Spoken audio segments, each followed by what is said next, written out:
Penguin Random House Audio presents Lorna Mott Comes Home by Diane Johnson, read for you by Maggie-Meg Reed. To the memory of John Murray.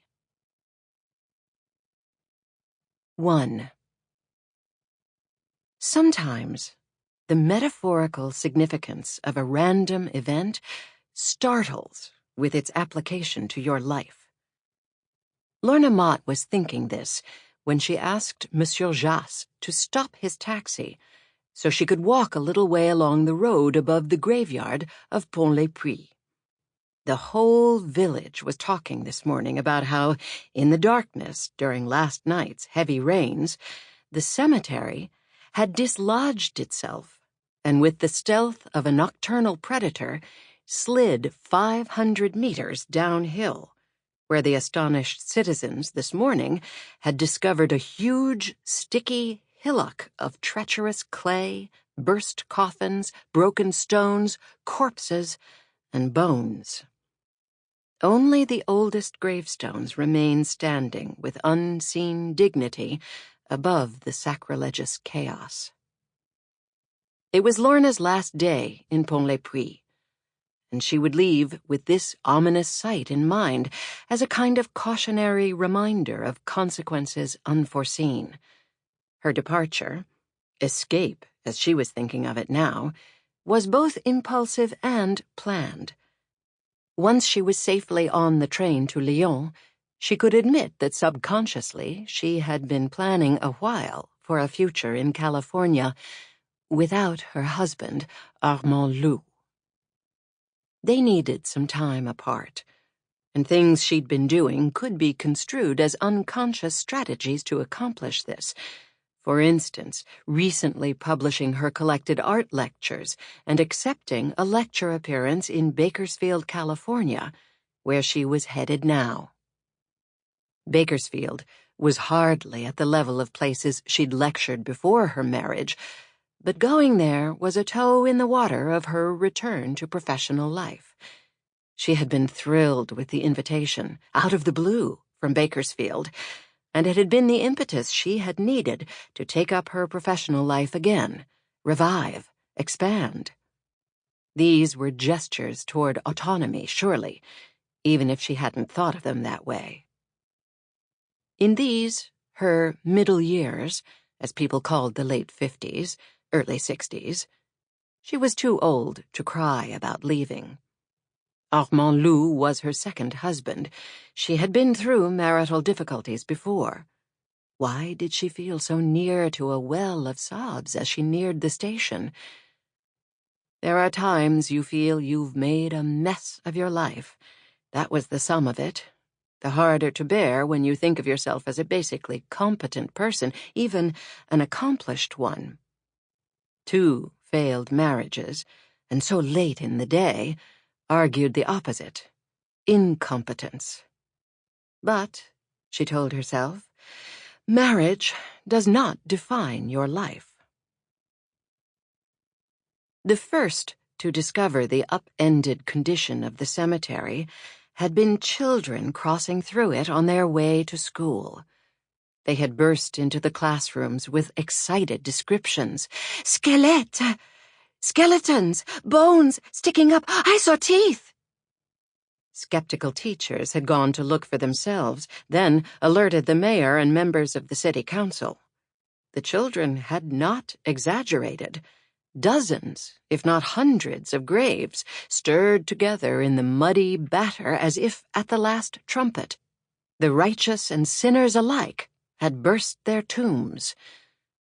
Among the villagers who came along to look, though most were revolted, horrified, some believed it to be a sign of the truth of the resurrection, or maybe a curse on the village.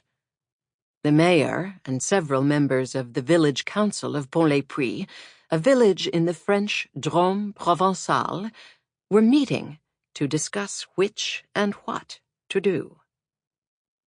The 2 events, grisly mudslide and Lorna Dumas' departure, tended afterward to become linked in people's minds in a cause-and-effect way, and became part of the mythology of the village.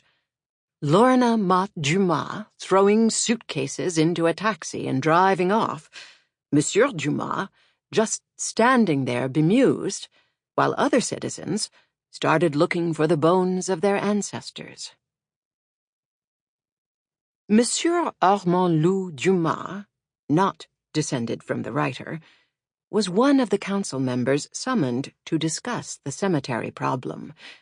Some younger citizens of Pont-les-Puits might have dismissed him as a raddled, amiable old raconteur who hung around the bar buffet in Hôtel La Parichole, but he was reputed to have once been a noted museum curator. He had views on most things and, occasionally, useful knowledge.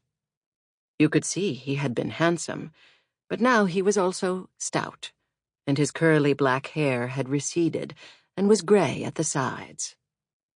It was to Monsieur Dumas people turned now. No one discounted his opinions. He had published a book on the philosopher Jürgen Habermas and other members of the Frankfurt School, though his anecdotes were sometimes doubted because of the name-dropping. How could someone from Pont-les-Puits have met Catherine Deneuve or Archbishop Tutu? People had liked his American wife, Madame Lorna Dumas, the small, pretty, high-strung woman who had publicly left that morning. Everyone had seen trouble coming. In the last few months, their house had abruptly been leased to an English family and was also for sale, and Monsieur Dumas was negotiating pleasant temporary rooms over the boulangerie. Some said that before this final fracas, young Madame Trebon, wife of the baker, had been seen delivering brioche to Monsieur Dumas in the late afternoons, when Madame Lorna was out. Next to the voluptuous Madame Trebon, Madame Lorna looked like a slightly desiccated sprite, seeming young until you looked more closely. Then you thought, young for her age. Lorna and Armand Louis had been married 20 years. It was unclear when, during the preceding months, her recent frequent absences, away doing her lectures, had become the status quo, but something in her manner made everybody predict that this time she wouldn't be back. And who could blame her? Everyone liked Monsieur Dumas, but he was a notorious tombeur, that is, skirt chaser, often with inexplicable success. The problem facing the village council was how to clean up the mess in the cemetery while respecting the distress of people whose loved ones, in whatever state of putrefaction or petrification, now lay entangled and anonymous in literally a potter's field of the same clay the village used for making its famous sauce boats.